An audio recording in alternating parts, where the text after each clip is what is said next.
চলুন আজ আপনাদেরকে মেলা ঘুরিয়ে দেখাবো। তো কিছুদিন আগে এই মেলাটি হয়েছিল, আমার আপলোড করতে একটু দেরি হয়ে গেল। ওখানে না সব ধরনের জিনিসের দোকান ছিল, কিন্তু আমি যার জন্য গিয়েছিলাম মেলামাইনের বোল সেট কিনতে, সেটা না মন মতো পাইনি, তাই আর কেনা হয়ে ওঠেনি। তো অন্য কিছু মেলামাইনের যে জিনিসগুলো ছিল খুবই সুন্দর ছিল দেখতে। আর এখানে একটা স্প্রে হ্যান্ড ওয়াশ বটল ছিল, ওটাও খুব সুন্দর ছিল, কিন্তু দাম খুব চাইছিল ওনারা।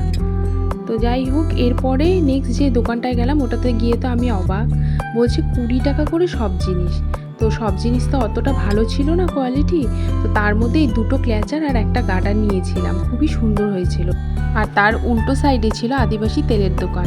তো আমি ভাবলাম এটা তো টিভিতে দেখি, একবার সামনে গিয়ে দেখে আসি। সামনে গিয়ে ভাবলাম গিয়ে কিনবো, কিন্তু গিয়ে দেখছি বটলটার দাম 1200 টাকা। আমার তো মাথায় হাত। তবে চিন্তা করেছি যে আমি বাড়িতে যেই তেলটা বানাই সেটাই আমি লাগাবো। থাক বাবা, দরকার নেই। আর এই ব্যাগগুলো দেখো কি সুন্দর ছিল, 150 টাকা করে দাম ছিল। আর এই চুড়িগুলো আমার খুব পছন্দ হয়েছিল, কিন্তু আর নেওয়া হলো না। নেক্সট টাইম ভেবেছি অবশ্যই নেব। নেক্সট যে দোকানে গিয়েছিলাম ওখানে গিয়েও পুরো অবাক, কারণ সব জিনিসের দাম 10 টাকা করে।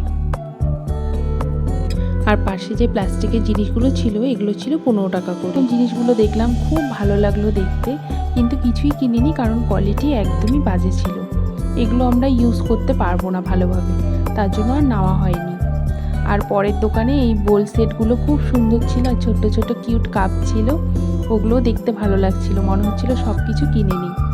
আর পরের দিকে এই দুটো কাচের বাটি কিনেছিলাম ছোট্ট। এই কিউট গ্লাসগুলো এতটাই পছন্দ হয়েছিল আমার আর আমার হাজবেন্ডের, ও আমাকে নিতে বলেছিল, কিন্তু এতে তো কোনো জুস বা জল কিছুই সার্ভ করা যাবে না, তাই আর আমি নিইনি।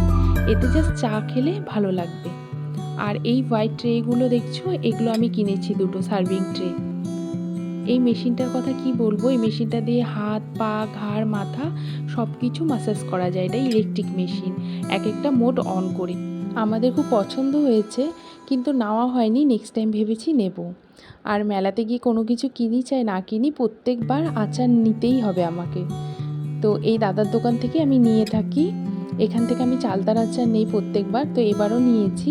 আর ও রসুনের আচার দেখে বলেছে নেবে, আমি বারবার বললাম নিও না, ভালো না, খেতে টেস্ট হয় না অতটা।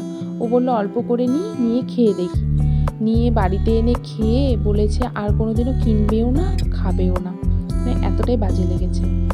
আর বাকি ছিল রাইডসে তো আমি চড়বো না, কারণ আমার খুব অসম্ভব ভয় লাগে, কিন্তু কেউ যদি চড়ে আমার ওটা দেখতে খুব ভালো লাগে। আর রাইডসগুলো যখন একা একা দুলতে থাকে ওটা দেখতেও খুব ভালো লাগে।